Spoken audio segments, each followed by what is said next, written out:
Day and night, America's civilian defense forces are on guard against attacks from the air. Attacks by enemy raiders striking at our population to spread panic and to paralyze our production of arms. But all the time that we are alert for attack by air, there is a treacherous enemy within. This enemy is fire. A saboteur that destroys plants and factories, jobs and paychecks, homes and human lives. A factory bombed by the enemy? No.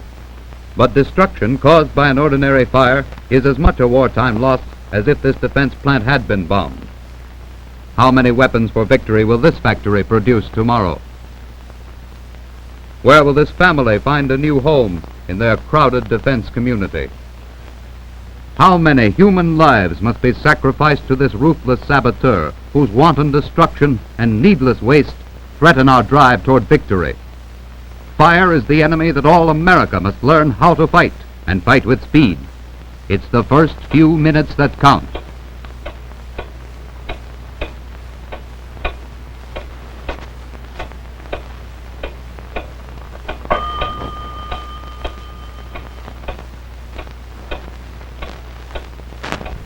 In this factory, waste and rubbish provide the fuel. A careless match supplies the flame.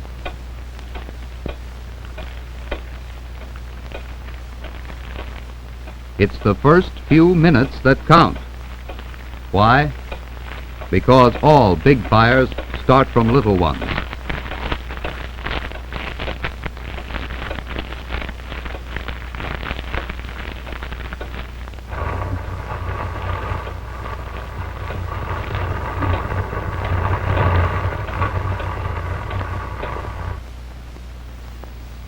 If you do the right things quickly enough, there's always time to whip the enemy before he gets started.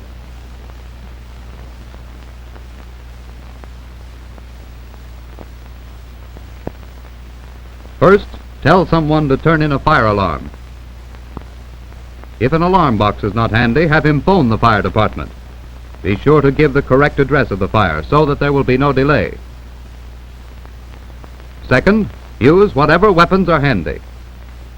Here's the squirt gun type of extinguisher. Twist the handle, point the nose at the base of the flames, and pump. But a second and larger type may be needed to cope with this blaze, so a pump tank is brought up ready for use. Fire extinguishers are designed to bring fires under quick control. Fortunately, these men are trained for just such an emergency.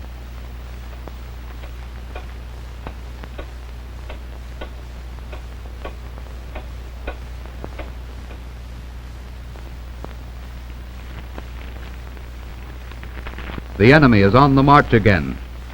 Of course, this is just a small fire in a wastebasket, but give it time. A running start of 5 or 10 minutes would spread it across the office if it weren't for this familiar firefighting weapon. It's the kind that shoots out a water solution when you turn it upside down. Take the nozzle with one hand and grab the ring handle at the top.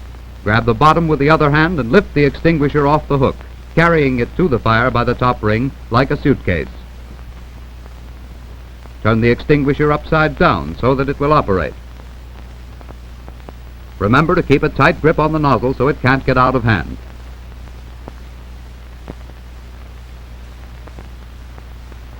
See how easily this man uses the extinguisher. You can do it just as easily if you understand how to operate this turnover type.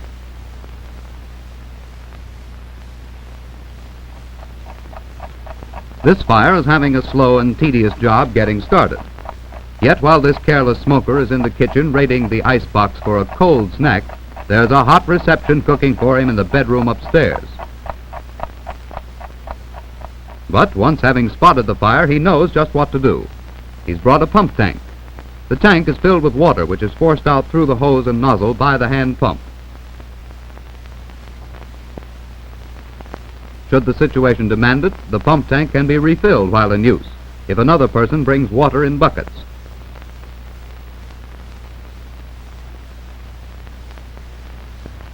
It isn't difficult, but you've got to act quickly and know in advance how to use your firefighting weapons.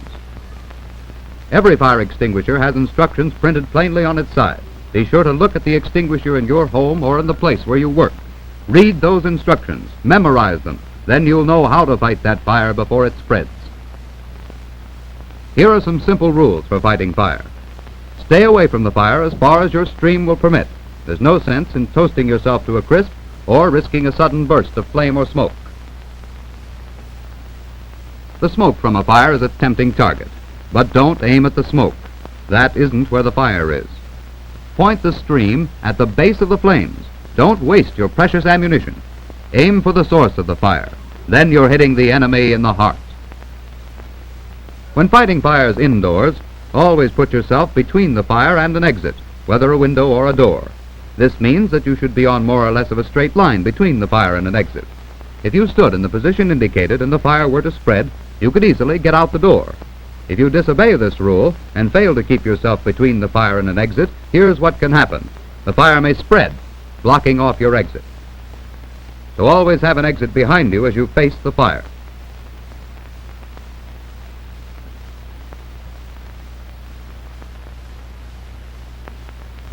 Everyone knows that fire gives off smoke and gases.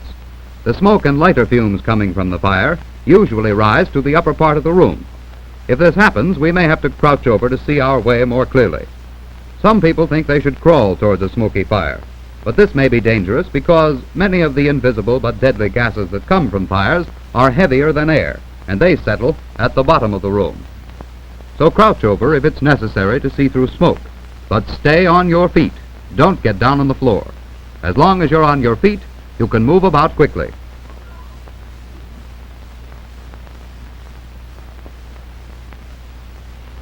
As soon as the fire is under control, ventilate the place to get rid of smoke and gases. There are two kinds of fire that require special handling. The first kind is in burning liquids like oil, gasoline, and kerosene. Plain water used here spreads the fire.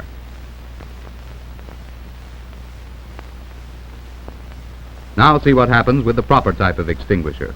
Here's where knowing your extinguisher is important. There are 3 or 4 kinds that are suitable for oil fires. Use only the ones recommended for the purpose. The second special kind of fire is in electrical apparatus, or where live electrical currents are exposed. Using water may be dangerous because water conducts electricity. Here's a simple instance, a worn-out lamp cord. Be sure that the label on your extinguisher states that you may use it on electrical fires. This safety rule applies to all fires in household electrical equipment, such as washing machines, radios, and electric stoves.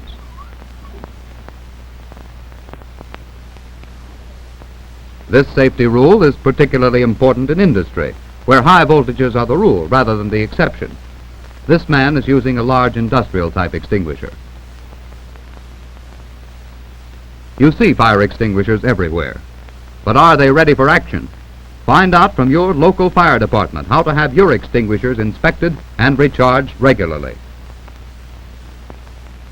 Now let's review the rules for fighting fires. If a fire has gotten underway, turn in an alarm, or phone the fire department. Then use whatever weapons are handy. Make sure you know how to use these weapons by reading the instructions on the label now. Memorize these instructions and practice with empty extinguishers.